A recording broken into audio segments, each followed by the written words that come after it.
Good morning all of you. आज economics कक्षा 12वीं के इकोनॉमिक्स के अंतर्गत हम लोग राष्ट्रीय आय के बारे में अध्ययन करेंगे।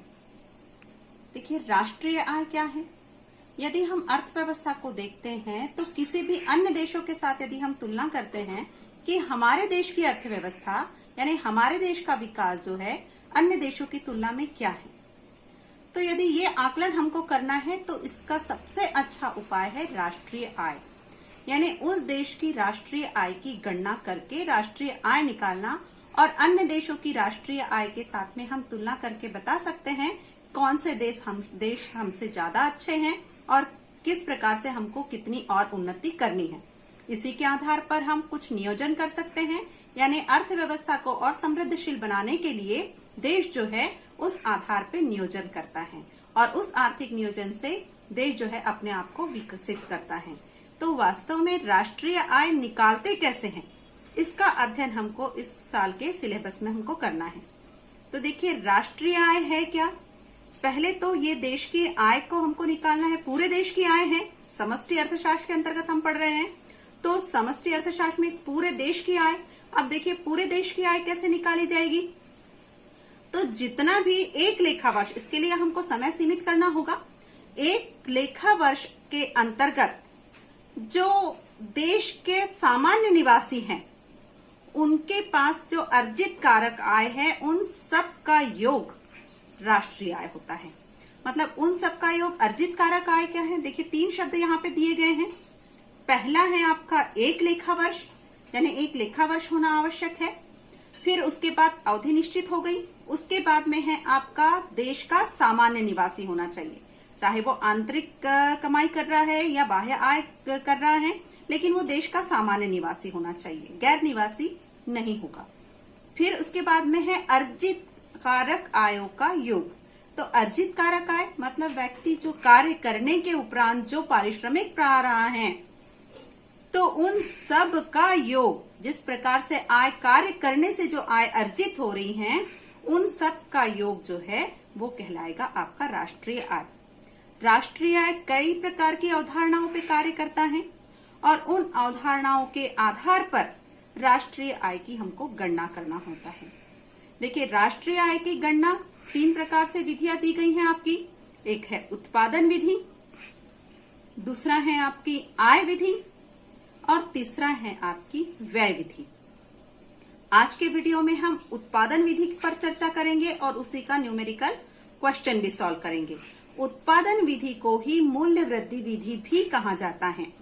लेकिन देखिए, जो अवधारणाएं कार्य कर रही हैं, तो अवधारणा जो कार्य करेगी राष्ट्रीय आय को जो कंसेप्ट है उसका, उसमें आता है आपका घरेलू उत्पाद, उसमें आ जाएगा सकल और शुद्ध यानी निवल। फिर उसके बाद राष्ट्रीय उत्पाद, वो भी सकल और शुद्ध या निवल। फिर उसके बाद आता है देखिए साधन कीमत पर और बाजार कीमत पर, यानी कारक लागत पे आए, साधन लागत पर आए और बाजार कीमत। तो इन सब अवधारणाओं पर हमको कार्य करना है। तो ये अवधारणाएं भी हम क्वेश्चन सॉल्व करते करते धीरे धीरे अवधारणाएं भी हमारी क्लियर होते चली जाएगी। तो देखिए, आपको मैं कुछ उत्पादन विधि को किस प्रकार से सॉल्व करेंगे, तो उसके लिए आप थोड़ा सा बोर्ड पर ध्यान देंगे। देखिए, उत्पादन विधि, इसी को हम मूल्य वृद्धि विधि भी कहते हैं। तो देखिए, उत्पादन विधि और मूल्य वृद्धि विधि में क्या है, एक किस प्रकार से प्रोसेस करेंगे और इस विधि के आधार पर हम राष्ट्रीय आय कैसे निकालेंगे। इसके देखिए, आपको बहुत सारे न्यूमेरिकल क्वेश्चन भी बनते हैं और वो परीक्षा में पूछे जाते हैं, बाकायदा 6 नंबर के क्वेश्चन होते हैं। देख सकते हैं आप, हम जान रहे हैं कि अर्थव्यवस्था के क्षेत्र में जो कार्य का जो क्षेत्र है वो 3 भागों में विभाजित है। पहला है प्राथमिक क्षेत्र, द्वितीय क्षेत्र और तृतीय क्षेत्र। तो आप प्राथमिक क्षेत्र द्वारा सकल मूल्य वृद्धि, द्वितीय क्षेत्र द्वारा सकल मूल्य वृद्धि और तृतीय क्षेत्र द्वारा सकल मूल्य वृद्धि। पर प्राथमिक क्षेत्र कौन सा क्षेत्र कहलाता है, जो आपको याद होगा क्योंकि ये हम पूर्व में पढ़ चुके हैं। फिर से एक बार रिपीट करती हूँ। प्राथमिक क्षेत्र के अंतर्गत हमारा कृषि पालन, मत्स्य पालन, पशुपालन, ये सारी क्रियाएं जो है वो हमारा किसमें आता है, प्राथमिक क्षेत्र के अंतर्गत आता है। फिर उसके बाद में हमारा द्वितीय क्षेत्र कौन सा होता है, जितने भी विनिर्माणी उद्योग है, निर्माण उद्योग है, औद्योगिक कार्य जो होते हैं वो द्वितीय क्षेत्र के अंतर्गत आएगा, उसका सकल मूल्य वृद्धि। फिर तीसरा है आपका तृतीय क्षेत्र। तो तृतीय क्षेत्र कौन सा क्षेत्र कहलाता है? देखिए हम कॉमर्स के स्टूडेंट हैं, हमको ज्यादातर इसी क्षेत्र पे काम करना होता है। तो तृतीय क्षेत्र देखिए कॉमर्स हो, आर्ट्स हो, ये सारी चीजें जो है तृतीय क्षेत्र के अंतर्गत जो सेवा वाला क्षेत्र कहलाता है, पूरा सेवा का क्षेत्र, वो है तृतीय क्षेत्र। तो तृतीय क्षेत्र द्वारा सकल मूल्य वृद्धि, ये तीनों ही क्षेत्रों के मूल्य वृद्धि को जोड़ दिया जाए। पर सकल मूल्य वृद्धि क्या है? पहली बात तो प्राथमिक क्षेत्र हमको क्लियर है, द्वितीय क्षेत्र क्लियर है, तृतीय क्षेत्र क्लियर है, लेकिन ये शब्द जो है आपका सकल मूल्य वृद्धि। सकल मूल्य वृद्धि मतलब जो आपका उत्पाद मूल्य है उसमें से मध्यवर्ती वस्तुओं का मूल्य घटा दिया जाए तो ये बनेगा आपका सकल मूल्य वृद्धि। मध्यवर्ती वस्तुओं का मूल्य क्या है? मध्यवर्ती वस्तुएं किसको कहा जाएगा? देखिए उत्पाद मूल्य जो है वो आपका मार्केट में आ गया, और मध्यवर्ती मूल्य क्या है? जो अभी कच्चे माल का काम कर रहा है, यानी प्रोडक्शन हुआ है लेकिन वो नए और आगे के लिए प्रोडक्शन के लिए और आगे जाएगा। तो सकल मूल्य वृद्धि इसमें से मध्यवर्ती मूल्यों को हम नहीं लेते हैं, यानी उत्पाद मूल्य माइनस मध्यवर्ती मूल्य। तो इस प्रकार से ये हुआ आपका सकल मूल्य वृद्धि। तो यदि यानी हम इन तीनों को यदि प्लस करते हैं, यानी प्राथमिक क्षेत्र द्वारा सकल मूल्य वृद्धि, द्वितीय क्षेत्र द्वारा सकल मूल्य वृद्धि, तृतीय क्षेत्र द्वारा सकल मूल्य वृद्धि, इन तीनों को यदि हम जोड़ लेते हैं तो हमारा निकल आता है सकल घरेलू उत्पाद, ग्रॉस डोमेस्टिक प्रोडक्ट, जीडीपी। इसका शॉर्ट फॉर्म ध्यान रखिए, जीडीपी। लेकिन किस पर है ये? एमपी क्या है? मार्केट प्राइस, बाजार कीमत पर। यानी पहले हम निकाल रहे हैं बाजार कीमत पर, तो सकल घरेलू उत्पाद यानी जीडीपी निकल रहा है मार्केट प्राइस पर। इन तीनों का योग, इन तीनों के योग से निकल आएगा पहले आपका सकल घरेलू उत्पाद। अब उसके बाद में मूल्यह्रास जो आता है या स्थिर पूंजी उपभोग, इसको हम इसमें से घटा देते हैं, यानी जीडीपी में से हमने माइनस किया तो निकल आएगा आपका निवल घरेलू उत्पाद। यानी पहले सकल निकला, उसी के बाद में आपका शुद्ध या निवल घरेलू उत्पाद निकला। इसको हम क्या कहते हैं? Net domestic product. इसका शॉर्ट फॉर्म ध्यान रखिए, एनडीपी मार्केट प्राइस पे। ये दोनों ही चीजें कैसी हैं? ये दोनों ही चीजें मार्केट प्राइस पर है, यानी ये हो गया आपका बाजार कीमत पर।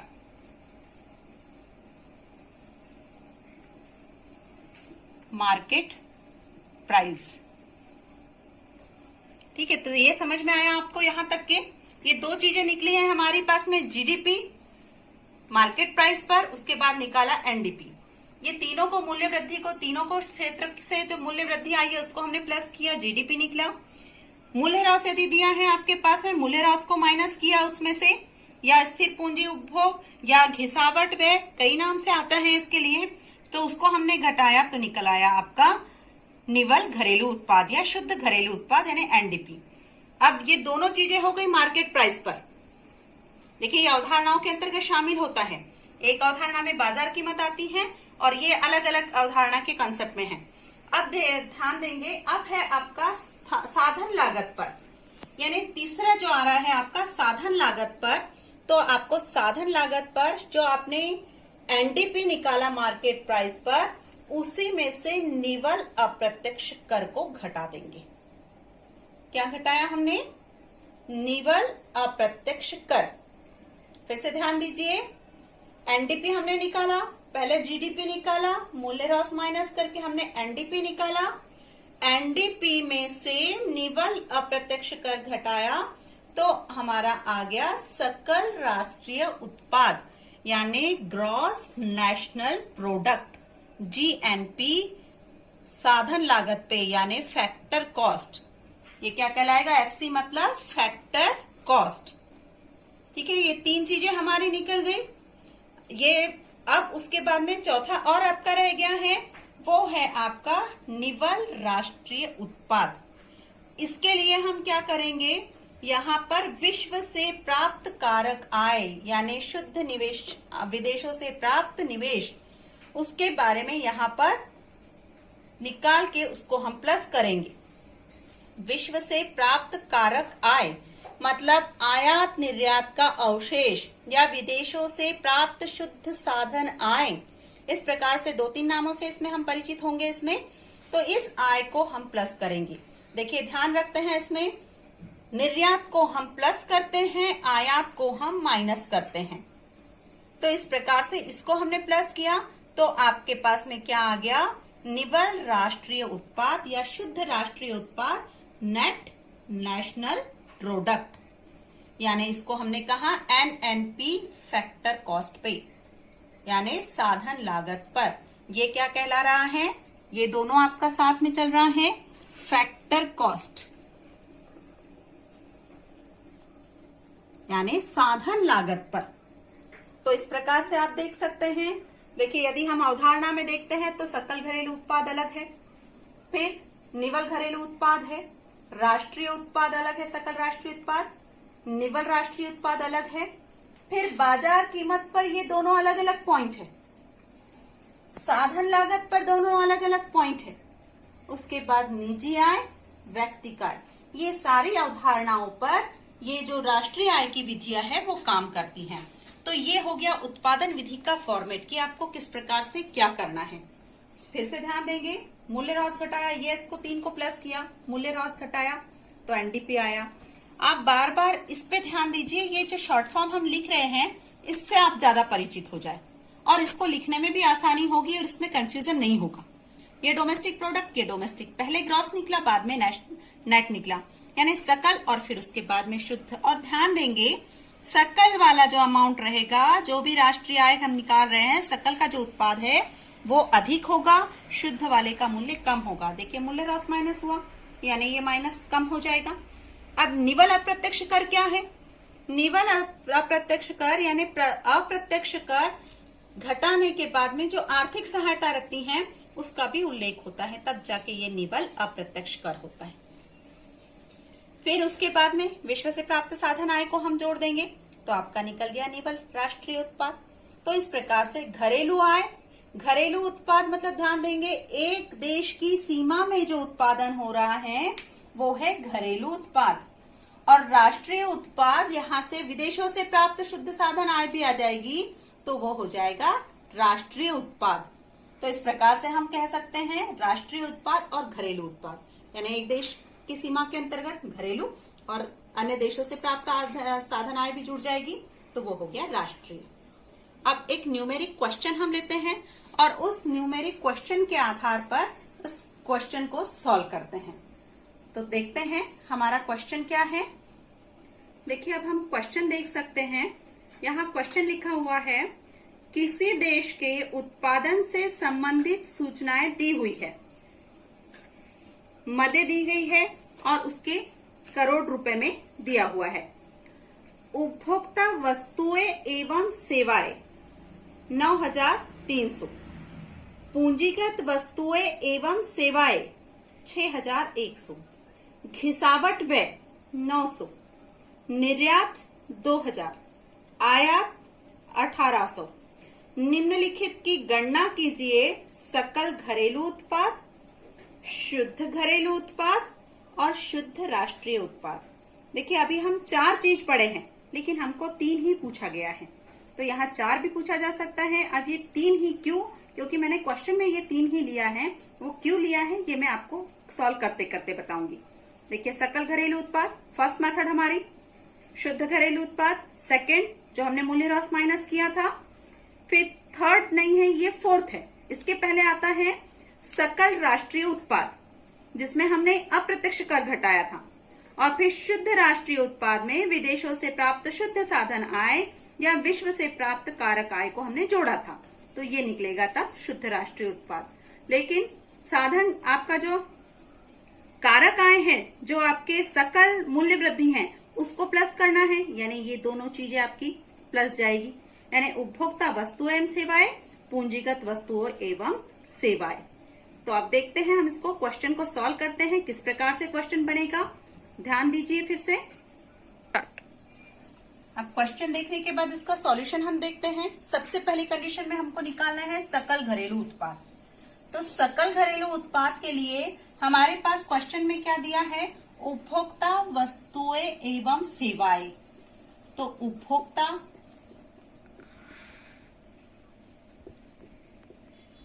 वस्तुएं एवं सेवाएं, साथ में आपके पास में दिया है, उसको जोड़ना है हमको, क्योंकि देखिए हमने प्राथमिक क्षेत्र, द्वितीय क्षेत्र, तृतीय क्षेत्र उसको लिया था जोड़ के। तो पूंजीगत वस्तुएं एवं सेवाएं, क्योंकि हमारे पास प्रश्न में यही चीज दी है, पूंजीगत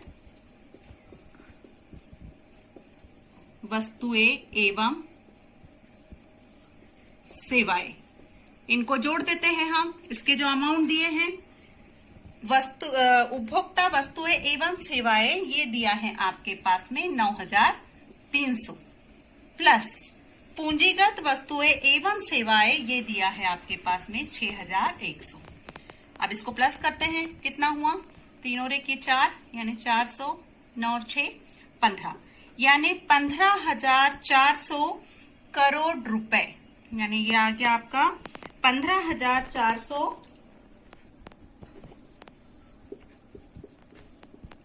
करोड़ रुपए। ये क्या निकला आपका, ग्रॉस डोमेस्टिक प्रोडक्ट, यानी ये निकला आपका जीडीपी। किस पर, ये है आपका मार्केट प्राइस पर। दूसरा क्या निकालना है आपको, दूसरा पूछा गया था शुद्ध घरेलू उत्पाद। तो सेकंड है आपका शुद्ध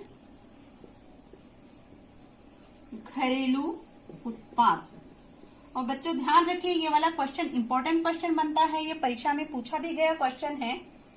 कुछ चीजें ये हो सकती है कि मदें थोड़ी सी इधर उधर चेंज कर दी जाए या उसके अमाउंट चेंज कर दिए जाए। कुछ अलग अलग मदों के साथ में भी सवाल आराम से बनाया जा सकता है। प्रोफार्मा हमको मालूम है, एक प्रकार से जो आपको लिखवाया है वो प्रोफार्मा ही हुआ। अब ये है आपका शुद्ध घरेलू उत्पाद, शुद्ध यानी नेट डोमेस्टिक प्रोडक्ट, किस पर, मार्केट प्राइस पर। तो मार्केट प्राइस के लिए हमने क्या किया था, मूल्य ह्रास को माइनस किया था। तो मूल्य ह्रास हमारे पास नहीं दिया, तो मैंने आपको उस समय भी बताया उसको घिसावट व्यय भी कहा जा सकता है, अलग अलग पूछा जा सकता, दिया जा सकता है। तो ये यहाँ पे क्या हो जाएगा आपका जीडीपी,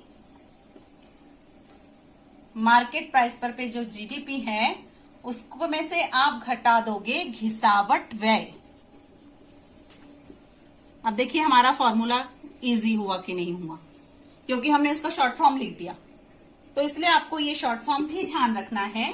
तो जीडीपी मार्केट प्राइस जो दिया है उसको माइनस कर दिया हमने घिसावट व्यय।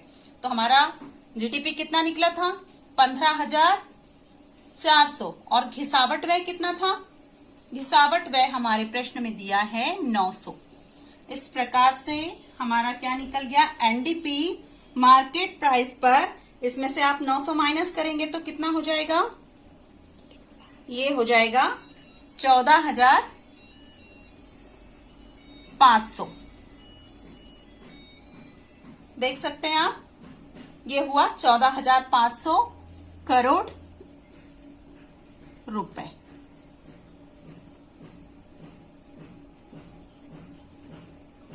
तो इस प्रकार से दो चीजें निकल गई हमारी। अब हमारे पास में जो तीसरे पूछा गया है हमको शुद्ध राष्ट्रीय उत्पाद, लेकिन शुद्ध राष्ट्रीय उत्पाद पर पहुंचने के लिए हमको क्या चीज की जरूरत पड़ेगी, उसके लिए हमको जरूरत पड़ेगी सकल राष्ट्रीय उत्पाद की। तो उसके लिए हम पहले निकालते हैं थर्ड, सकल राष्ट्रीय उत्पाद।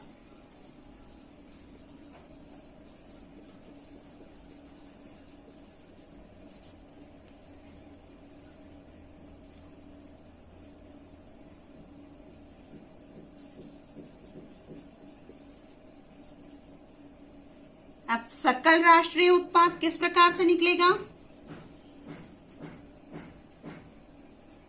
देखिए सकल राष्ट्रीय उत्पाद जो है ये भी निकलेगा आपका सकल घरेलू उत्पाद पर, यानी सकल घरेलू उत्पाद जो हमारा निकला है जीडीपी।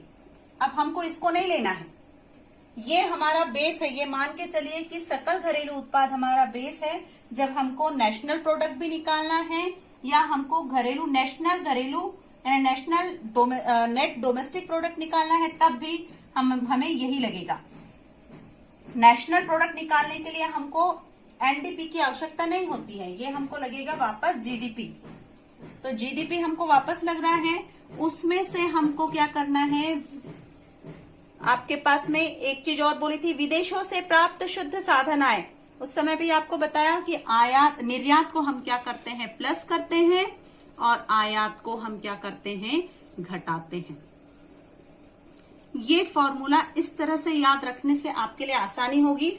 कई बार पुस्तकों में ये दिया रहता है विदेशों से प्राप्त शुद्ध साधन आय या आयात निर्यात का अवशेष, लेकिन कई बार ये होता है, जब कंफ्यूजन ये होता है कि आयात अधिक हो गया तो यहाँ पे ये ऋणात्मक हो जाता है। तो इसलिए यहाँ पे ध्यान देंगे, निर्यात को हम जोड़ते हैं, आयात को हम घटाते हैं। तो हमारे पास में जीडीपी कितना था, 15,400, प्लस आयात कितना है, 2,000, और उसके बाद में निर्यात कितना है, निर्यात हमारे पास में 2,000 और आयात है हमारे पास में 1,800। यानी 2,000 में से 1,800 गए, इसको हम ब्रैकेट में भी कर सकते हैं, इसको 2,000 में से 1,800 गए तो कितना बचा आपका 200। तो 15,400 धन 200, ये हो गया आपका 15,600 करोड़ रुपए। ये क्या निकल गया आपका, जीएनपी। ये निकला हमारा जीएनपी। लेकिन हमको निकालना क्या है, हमको जीएनपी नहीं निकालना है, हमको पूछा गया है, आंसर जो पूछा गया है, शुद्ध राष्ट्रीय उत्पाद। और शुद्ध राष्ट्रीय उत्पाद निकालने के लिए यानी एनएनपी, उसके लिए हमको इसकी आवश्यकता पड़ेगी। यानी क्या लगे रहा है, हमको जीएनपी हमने निकाला है, तो जीएनपी माइनस, अब ध्यान देंगे यहाँ पे, जब भी हमको शुद्ध निकालना होता है तो जो घिसावट व्यय होती है वो माइनस करना होता है। जब हमने डोमेस्टिक प्रोडक्ट निकाला तो इसमें से हमने घिसावट व्यय माइनस किया। अब हमने क्या किया, सकल राष्ट्रीय उत्पाद निकाल लिया, तो इसमें से हम फिर घिसावट व्यय माइनस करेंगे। यानी ये जो घिसावट व्यय है ऊपर भी माइनस हुआ, लेकिन जीडीपी में से, और यहां पर हमको फिर घिसावट व्यय माइनस करना है, लेकिन जीएनपी में से। तो जीएनपी आपका कितना है, 15,600 माइनस घिसावट व्यय कितना है, घिसावट व्यय आपका 900। तो इस प्रकार 15,600 में से 900 आपका गया तो कितना आ जाएगा, ये माइनस किया तो 14,700 करोड़ रुपए।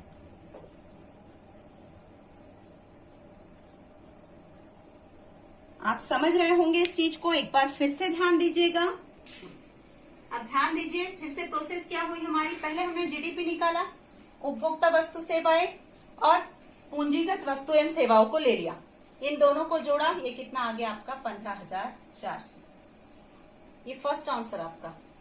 फिर उसके बाद में आपको शुद्ध घरेलू उत्पाद पूछा, तो हमारा जीडीपी बेस है, तो जीडीपी में से ही आपने घिसावट व्यय माइनस किया जो 900 रुपए है, तो ये कितना हो गया 14,500। ये हमारा सेकंड आंसर आ गया।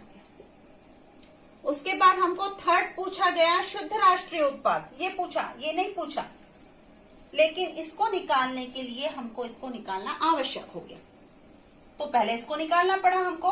तो ये कैसे निकाला हमने, फिर से ये जीडीपी लिया हमने, क्योंकि ये फिर से जीडीपी के बेस पर निकलेगा। तो फॉर्मूला देखिए, जीडीपी प्लस निर्यात माइनस आयात, या यहाँ पे यदि आपके प्रश्न में दिया जाता है विदेशों से प्राप्त शुद्ध साधन आय, तो उसको हम यहाँ पे करेंगे विदेशों से प्राप्त शुद्ध साधन आय को जोड़ देंगे।